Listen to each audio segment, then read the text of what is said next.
Good morning to my all dear students. Welcome to online class. This is your English grammar class and today we shall discuss our 12th chapter of second term modal auxiliaries. बच्चों आज की video में हम आपका chapter 12 जिसका नाम है model एक्सुलरीज start करने जा रहे हैं। ये चैप्टर आपके सेकेंड टर्म एग्जाम के लिए भी इम्पोर्टेंट है, तो सभी बच्चे ध्यान से इस चैप्टर को पढ़ेंगे और इसकी जो एक्सरसाइज है उन्हें भी ध्यान से समझेंगे। So now let's start the chapter modal auxiliaries. Modal auxiliaries होती क्या है? जो मॉडल एक्सुलरीज हैं ये एक तरह से काम करती हैं हेल्पिंग वर्ब की तरह। आपकी हेल्पिंग वर्ब होती हैं is, are, am, was, were, will be, shall be, has, have, had, ये सारी हेल्पिंग वर्ब हैं। उसी तरह से मॉडल एक्सुलरीज काम करती हैं। तो नाउ लेट्स बिगिन। आओ शुरू करते हैं।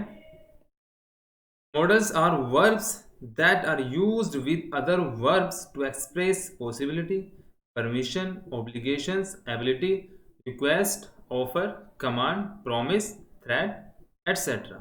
मीन्स जो मॉडल्स होते हैं मॉडल्स आर वर्ब्स यानी एक ऐसी वर्ब हैं दैट माने जो यूज होती हैं विद अदर वर्ब्स, जो दूसरी क्रियाओं के साथ जो वर्ब यूज होती हैं, जो क्रियाएं यूज होती हैं, किस लिए होती हैं? पॉसिबिलिटी संभावना के लिए, परमिशंस किसी से आज्ञा लेने के लिए, ऑब्लिगेशंस कर्तव्य के लिए, एबिलिटी माने योग्यता, रिक्वेस्ट माने प्रार्थना करना, ऑफर मिस किसी को कुछ देना, कमांड मिस आज्ञा, प्रोमिस मिस वादा करना, थ्रेट मिस धमकी देना। यानी जो सेंस हैं जैसे किसी कोई संभावना, कोई परमिशन देना, रिक्वेस्ट करना, ये हम मॉडल एक्सुलरीज से भी व्यक्त कर सकते हैं। हम बात करते हैं एक्सुलरी वर्ब्स की। एक्सुलरी वर्ब्स क्या क्या होती हैं? Auxiliary verbs are helping verb, यानी जो एक्सुलरी वर्ब होती हैं वो हेल्पिंग वर्ब होती हैं। अब हेल्पिंग वर्ब क्या होती है? हेल्पिंग वर्ब जो मेन वर्ब की सहायता करती है उसे ही हम हेल्पिंग वर्ब बोलते हैं। हेल्पिंग वर्ब आपकी is, are, am, was, were etcetera हैं। दे हेल्प, ये सहायता करती हैं अदर वर्ब्स, दूसरी वर्ब की, इसलिए इन्हें हेल्पिंग वर्ब बोलते हैं। टू फ्रॉम टेंसेस, टेंस के अंदर, वॉइस के अंदर, मूड्स का मतलब होता है कोई भाव व्यक्त करना। तो हम जब टेंस करते हैं, सेंटेंस बनाते हैं या हम एक्टिव पैसिव करते हैं तब हम इन वर्ब को यूज करते हैं। दे कैन बी प्राइमरी एक्सुलरीज, ये प्राइमरी एक्सुलरीज भी हो सकती हैं और मॉडल एक्सुलरीज भी हो सकती हैं। The verbs be, have, do are the primary auxiliaries, यानी जो be की फॉर्म में have, do, does, did, is, are, am, इन्हें बोलेंगे हम प्राइमरी auxiliaries। ठीक। They are use from tenses, यानी इनका प्रयोग टेंसेज में होता है। टेंस जो हमारे प्रेजेंट, पास्ट, फ्यूचर टेंसेज होते हैं ना, उसमें हम जो है इनका यूज करते हैं। एक्टिव एंड पैसिव जब हम बनाते हैं उसमें भी हम इसका यूज करते हैं। Questions and the negatives, questions जब हम कोई क्वेश्चन वाला सेंटेंस बनाते हैं, निगेटिव सेंटेंस बनाते हैं, उसमें हम इनका यूज करते हैं। They change their form according to tense, यानी दे चेंज, ये बदल जाती हैं अपने टेंस के अनुसार, अपने सब्जेक्ट के अनुसार। Number and person of the subject, यानी नंबर के अनुसार बदलती हैं, पर्सन के हिसाब से बदलती हैं और टेंस के हिसाब से बदलती हैं। फॉर एग्जाम्पल, एग्जाम्पल की बात करें हम, जैसे रानी इज सिंगिंग, रानी गाना गा रही है। यहाँ पे इज आया है, रानी यानी एक वचन के हिसाब से, और ये सेंटेंस कौन सा? Present continuous. अब दूसरा सेंटेंस है they are writing a letter, वे पत्र लिख रहे हैं, वे एक पत्र लिख रहे हैं। अब यहाँ पे आर क्यों आया? क्योंकि आर आया है दे के हिसाब से, क्योंकि आपका बहुवचन है इसलिए हमने आर यूज किया। पहले वाले में हमने इज यूज किया था क्योंकि रानी एक वचन था। Third example, she has worked hard whole week, यानी उसने पूरे सप्ताह कठिन कार्य किया, पूरे सप्ताह कठिन कार्य किया। तो यहाँ पर हैज आया शी के हिसाब से, और ये सेंटेंस है प्रेजेंट परफेक्ट का। अब दूसरे में आई हैव, आई के लिए हमने हैव यूज किया। I have finished my work, मैं अपना काम पूरा कर चुका हूँ। तो हैव किसके हिसाब से आया? आई के हिसाब से। तो ये जो है वर्ब चेंज होती रहती है टेंस के हिसाब से, अपने सब्जेक्ट के हिसाब से। Mona was reading a book, Mona एक किताब पढ़ रही है। वाज, वाज का यूज करते हैं हम प्रेजेंट पास्ट कंटिन्यूअस में। Now we are talking about modal auxiliaries. अब मॉडल एक्सुलरीज क्या होती हैं इसके बारे में हम जानेंगे। Modal auxiliaries are verbs used before ordinary verbs to express different meanings such as permission, possibility, ability, necessity, certainty, obligation, etc. Some of the modal auxiliaries are can, could, shall, should, may, might, must, will, would, ought, and need to. Means modal auxiliaries ऐसी verb होती हैं जिनका प्रयोग हम साधारण ordinary verbs का मतलब साधारण वर्ब से पहले यूज करते हैं। और किस लिए यूज करते हैं, इसका मीनिंग क्या होता है, जैसे किसी को परमिशन, किसी को आज्ञा देना, इजाजत लेना। पॉसिबिलिटी माने कोई संभावना दिखाना, एबिलिटी माने योग्यता दिखाना, नेसेसिटी माने जब आवश्यक आवश्यक रूप से, सर्टेनिटी निश्चित रूप से, ऑब्लिगेशन माने कर्तव्य। ये सारे भाव हम मॉडल्स के द्वारा दिखा सकते हैं। Some of the model auxiliaries और कुछ मॉडल एक्सुरीज हैं जैसे can, could, shall, should, may, might, must, will, would, ought to and need to. ये सारी क्या है, ये आपके मॉडल्स हैं जिनका यूज हम निम्न भाव प्रकट करने के लिए करते हैं। एग्जाम्पल के द्वारा समझते हैं, जैसे ही मे कम टुनाइट, वह आज आ सकता है। तो यहाँ क्या है, पॉसिबिलिटी है, एक संभावना है उसके आने की।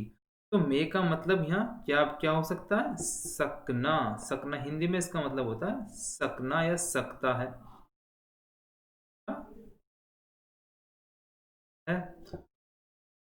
You are weak in this subject, तुम इस सब्जेक्ट में कमजोर हो। You ought to see a teacher, तुम्हें क्या है, टीचर की आवश्यकता है। यहाँ वो एडवाइस दे रहा है, तो एडवाइस के लिए हम आउट टू का यूज करते हैं।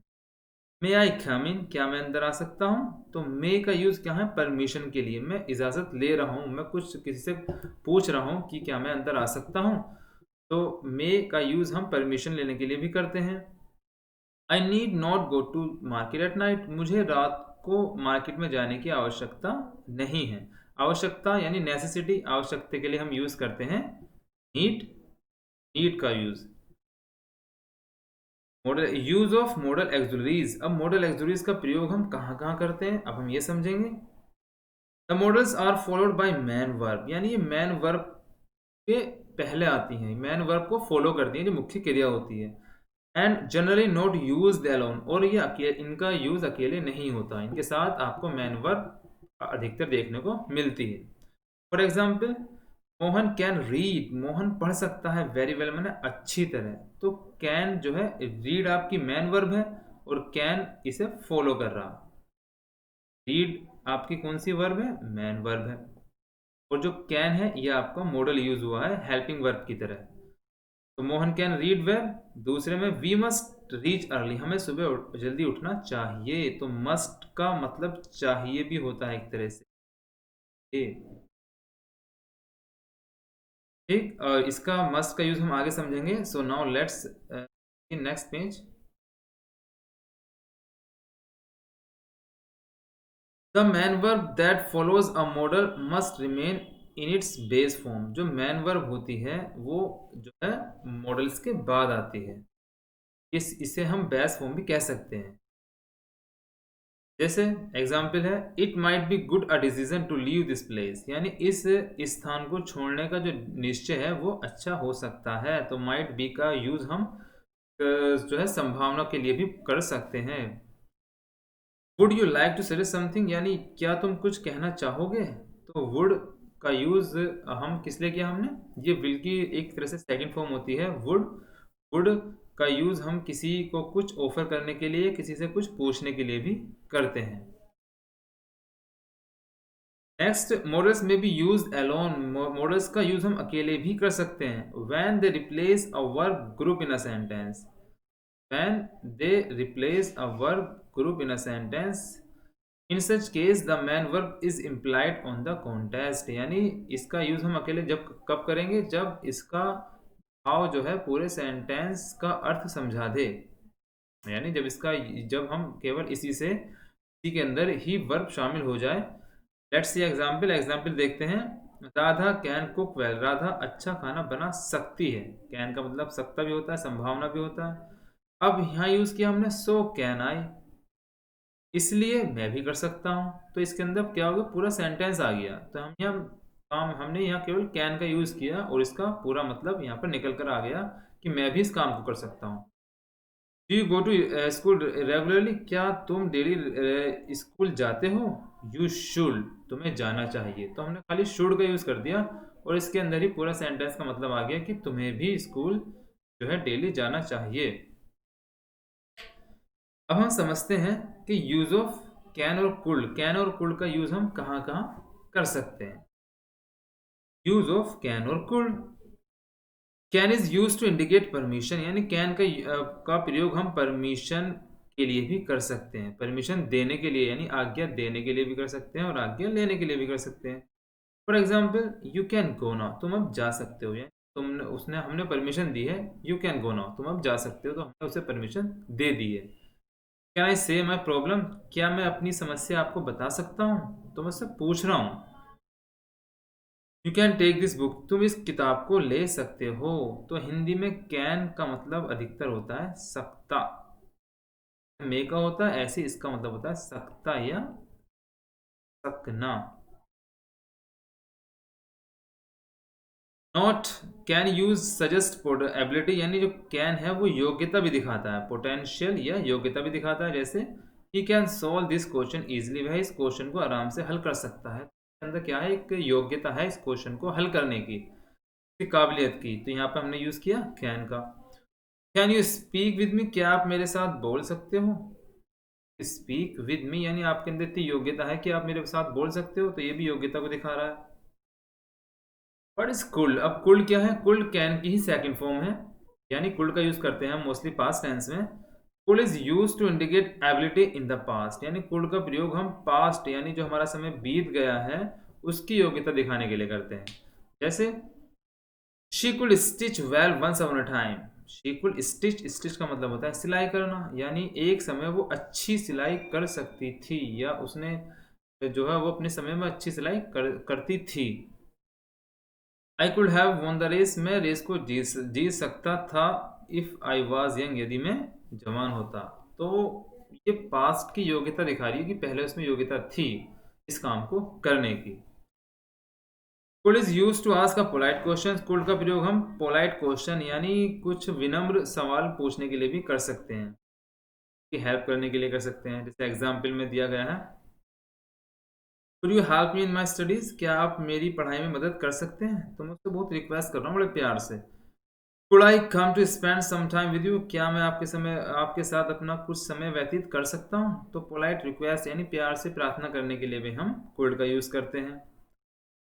Could is use as the past tense of can in indirect, यानी कुड का प्रयोग हम इनडायरेक्ट स्पीच में जो है कैन का कुड कर देते हैं इनडायरेक्ट स्पीच में। जैसे रमा सैड, रमा ने कहा आई कैन रीड स्पेनिश, मैं स्पेनिश पढ़ सकता हूँ। क्या आपकी है डायरेक्ट स्पीच। जब हम इसका बनाएंगे इनडायरेक्ट, तो हम क्या करेंगे, कैन का कुड कर देंगे। राम सैड दैट, आई का शी हो गया, कैन का यहाँ कुड यूज कर दिया हमने इनडायरेक्ट स्पीच में। Could read Spanish. Second example, Arun sad I can help him, Arun ने कहा कि मैं उसकी सहायता कर सकता हूँ। तो Arun sad that he can का यहाँ हो गया कुड। तो इनडायरेक्ट स्पीच में हम कैन का कुड कर सकते हैं। Now we are talking about may और माइट। अब हम बात करते हैं मे और माइट। ये भी आपकी तरह से मॉडल है, मे और माइट। मे का ही एक रूप है, माइट है जो पास्ट टेंस में यूज होता है। May is use to express a wish, may का यूज करते हैं विश यानी अपनी इच्छा पूरी करने के लिए, किसी को आशीर्वाद देने के लिए भी हम मे का यूज करते हैं, किसी को शुभकामनाएं देने के लिए भी। एग्जाम्पल से समझते हैं, may God fulfil your wish, यानी ईश्वर आपकी सभी इच्छा पूरी करे। तो मे का यूज यहाँ पर क्या आया है, एक तरह से हम किसी को शुभकामनाएं दे रहे हैं या उसे आशीर्वाद दे रहे हैं। मे यू ऑलवेज एंजॉय, तुम हमेशा खुश रहो, आनंद रहो। तो हमारी इच्छा है कि तुम हमेशा खुश रहो, तो इच्छा व्यक्त करने के लिए हम मे का यूज करते हैं। Now let's see the next page. Will would you open the window please, will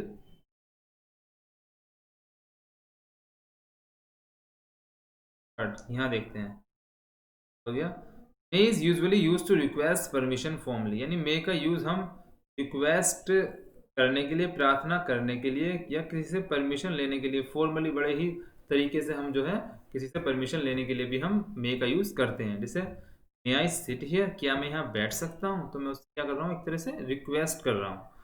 may I use your pen, क्या मैं आपका पेन यूज कर सकता हूँ, तो यहाँ पे मे का यूज हुआ है रिक्वेस्ट के लिए, प्रार्थना के लिए। Is use to indicate possibility, यानी संभावना प्रकट करने के लिए भी हम मे का यूज कर सकते हैं। They may come for lunch, वे आज लंच के लिए आ सकते हैं, उनके आने की संभावना है, तो मे का यूज भी हम कैन की तरह संभावना के लिए कर सकते हैं।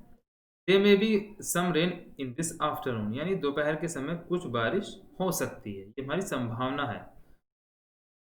Now, may suggest a weak possibility and might suggest a very weak possibility in future, यानी भविष्य में कम संभावना के लिए हम may का यूज़ करते हैं, और बिल्कुल तो बिल्कुल संभावना है ही नहीं उसके लिए हम यूज़ करते हैं might का। जैसे द मैच में बी प्लेड नेक्स्ट वीक, यानी जो मैच है वो अगले सप्ताह हो सकता है, कुछ संभावना है कि अगले हफ्ते मैच हो सकता है। वी माइट रीच सून, हम जल्दी पहुंच जाएंगे, बिल्कुल पक्का हमें पता है कि हम जल्दी पहुंच जाएंगे।